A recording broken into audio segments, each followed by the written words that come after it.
noite.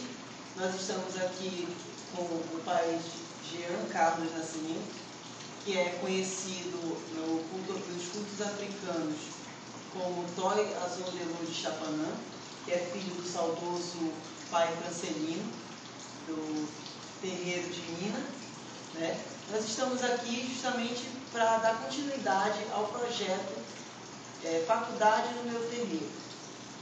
Agora, pai Jean, como fica a situação dos terreiros hoje aqui no Amazonas?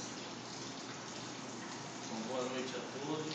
É um prazer grande estar mais uma vez esclarecendo a todos vocês o que é terreiro, o que é religião afro e o que é tambor de mina. Dizer para vocês também que estamos aqui para tirar todas as dúvidas, perguntas. Vocês podem mandar através da internet e estou aqui para ajudar vocês. Nós temos uma pergunta aqui referente à questão da UNEGRO. Como é que fica a questão da religiosidade hoje? Como é que está a presença hoje da religião africana na Amazônia? As pessoas falam muito de racismo, citam muito que a religião está sendo maltratada. Eu já não vejo mais assim. Eu vejo que as correntes já se quebraram. Hoje nós vemos como próprio esse projeto, as faculdades de grande nome vindo ao terreiro, buscando seu esclarecimento, buscando o que é religião de matriz africana. E nada melhor do que o próprio sacerdote para falar sobre isso. Não adianta a gente entrar em pesquisa, não adianta a gente buscar em livros, porque só quem viveu é quem pode contar. E hoje o terreiro ele é o maior colaborador para a alta sociedade, porque o sacerdote ele é um advogado, o sacerdote ele é o psicólogo, o sacerdote é o amigo, o sacerdote é o pai. Muitas das vezes a gente próprio dentro do terreiro fazemos muito mais pelos filhos dos outros do que pelos nossos filhos. E hoje o terreiro ele consegue fazer esse resgate, ele consegue tirar uma pessoa do crime e fazer ele ser um cidadão de bem. Então você vê que aquela mancha que o povo tem de terreiro não é assim que se prega. Você vê do alto, como você pode identificar um terreiro, posso até dizer assim, quando você está voando de helicóptero. Você vê a área que está mais verde, porque o terreiro ele não destrói com nada, ele não desmata, ele não tira nada de ninguém, pelo contrário, ele acrescenta, ele busca, ele faz a somatória junto com o todo, seja com a poluição, seja com a preservação do meio ambiente.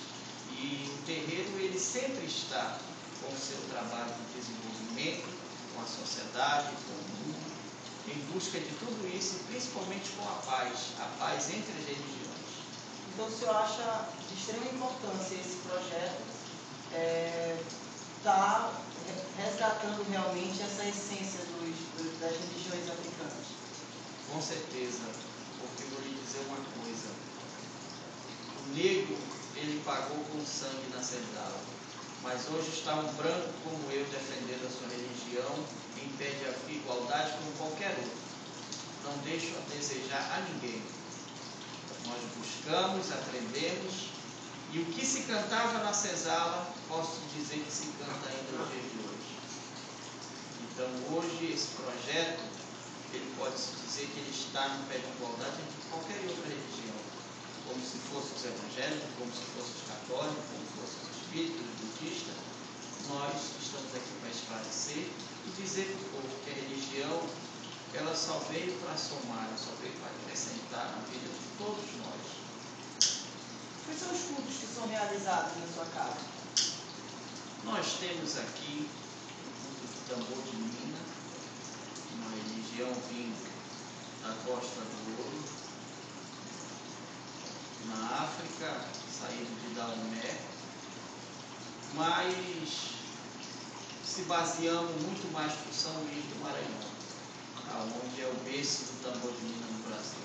Por isso que dizemos que somos afro-brasileiros. Não adianta eu te dizer, ou como às vezes a gente vê as pessoas dizendo, eu sou africano. temos nosso maior PEC dentro do Brasil. E a nossa África é no Maranhão. Então a gente faz esse resgate ainda do tambor de mina, trazido pelo saudoso pai Francelino de Chapanã, a qual aprendeu com o meu Jorge da fé em Deus, meu avô de santo, que também teve esse resgate dentro de São Luís do Maranhão. O tambor de mina, ele está se desenvolvendo cada vez mais. Em São Paulo, não é porque meu pai faleceu, mas tem meus irmãos que estão dando continuidade, eu aqui em Manaus, outras pessoas em Recife, em Salvador, e eu vejo o crescimento do tambor de mina. Então a gente luta pelo nome do tambor de mina e o nome de meu pai. Eu acho que é quem trouxe e resgatou o tambor de mina dentro do Brasil. Os cultos de tambor de mina, eles são uma nação, assim como o banda, o candomblé. O senhor percebe hoje que nessa modernidade que nós estamos, né, em pleno século XXI, a mesma essência do tambor de mina é a essência do candomblé, da umbanda? Sim, não deixamos de perder essa essência. Agora, nós se adaptamos à realidade. Você vê que, como eu tinha falado, não podemos nunca dizer que somos puros. Sempre nós trazemos um lado mesclado da coisa. Você vê, eu tenho um Buda dentro de minha casa. Você diz, mas estranho, um Buda. Os filhos de Gandhi, que são africanos, adoram Mahatma Gandhi. Então você vê aí que a religião ela não tem preconceito com ninguém. Eles são afro-hindu. E não importa o que você acredita, ou o que você segue, o importante é a tua fé. O que você busca, o que você faz para dentro de você. Então, esse lado reciclar de dentro, eu posso dizer que é puro. O teu corpo é um funil, tudo aquilo que tu acredita. Então, não importa se a Umbanda acredita em Oxalá, a nação Angola acredita em Zambi, no Queto também em Oxalá, e o tambor de mina ele sabe, vamos todos parar em um só sentimento, é Deus. Mahatma Gandhi teve seu grande papel dentro do Brasil, dentro do mundo, pode-se dizer, em buscar a paz. Jesus Cristo também lutou em busca da paz. Então eu acho que esse lado de buscar a pureza da religião é o consentimento de dizer assim, nós temos que ter consciências que lutamos pela paz, pela igualdade. E isso é para mim a pureza. Porque eu não estou aqui para dizer que minha religião é melhor do que a do meu irmão, nem condenar nenhum e nem outro. Porque vivemos no Brasil e temos que se adaptar à realidade brasileira. Eu nunca vou conseguir deixar de acender vela para o meu irmão. Porque na África não acende. Na África não tem parafina. Então eu tenho que me adequar ao lado brasileiro, aquele lado católico, podemos até se dizer. E hoje a gente vê a religião nesse pé. Vemos que a pureza é aquilo que está te fazendo bem. Se esta água, como a gente se diz, quando estamos dando para um filho, para alguém da casa, ero milaió, a água acalma, a alma apazigua. Então, isto é pureza. É o trazido da natureza, rezado, consagrado e sagrado.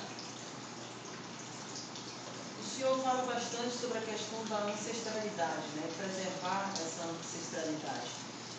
Se o senhor poder observar, aqui eu estava dando uma olhada, aqui no seu terreiro tem um Buda, né? Qual é essa relação dessa ancestralidade com esses outros aspectos de outros elementos religiosos, né? Pelo fato de um resgate de ancestralidade. Você vê que a própria China, o Japão, eles buscam a ancestralidade.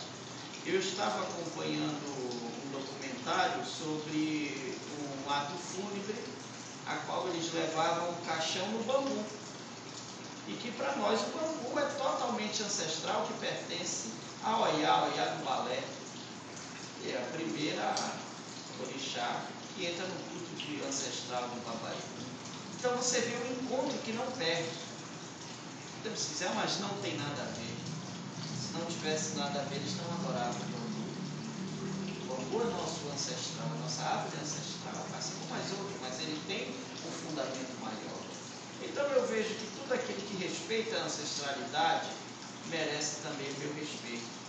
Não tem por que eu não deixar de ter uma peça, não tem por que eu deixar de ter alguma coisa, um quadro que lembre alguém que lutou pela ancestralidade. Porque vou lhe dizer uma coisa, posso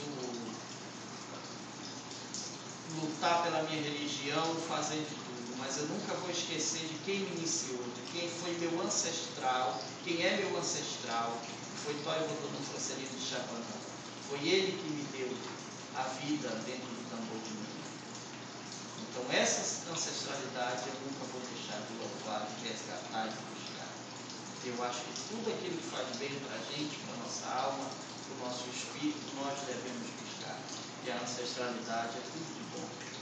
Você vê que as outras religiões, você entra numa igreja católica, você vê um cruzeiro das almas na entrada.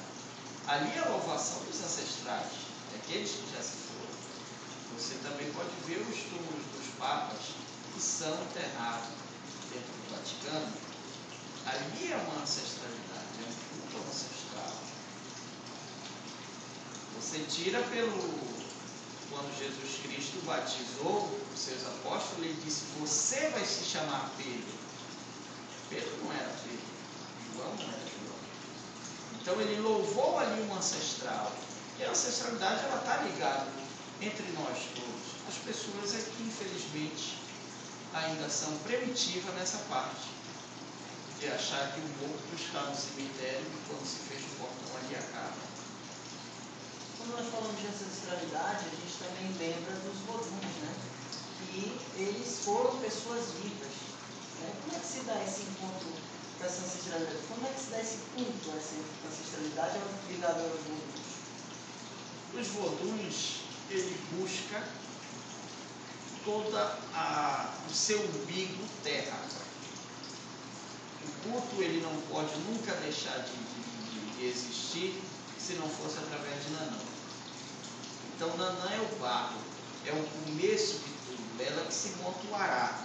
O ará é o corpo, ou se chama no tambor. Ará para a gente é corpo. E o ará, ou bará, chamado, ele recebe dali o seu ancestral. Então o tambor de Mina, ele traz o seu volume, ele traz seu ancestral divinizado, mas ele é ancestral. Então esse resgate que nós fazemos dos volumes é um culto ancestral. Você vê que a roda de Alauê, a roda que dançamos, ela é a serpente mordendo o próprio rabo, é a ancestralidade, é o começo e o fim da vida. Tudo isso é a ancestralidade que está interagindo entre nós. Além desses Voduns, nós também temos a presença aqui na casa de outras entidades, né, que são chamados de encantados.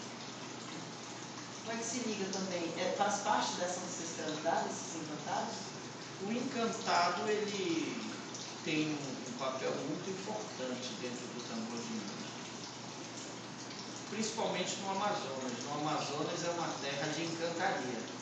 Os mitos, os botos, os curupiras, o saci. E como se define a ancestralidade, como se define o encantado, um caboclo? O caboclo é aquele que teve vida, morreu, passou pelo ancestral e hoje ele desce para fazer sua missão. O encantado não. Ele se perdeu na mata. Como se dizia, fulano se entrou na mata, ninguém viu mais. Ele sumiu, se encantou, ele se encantou.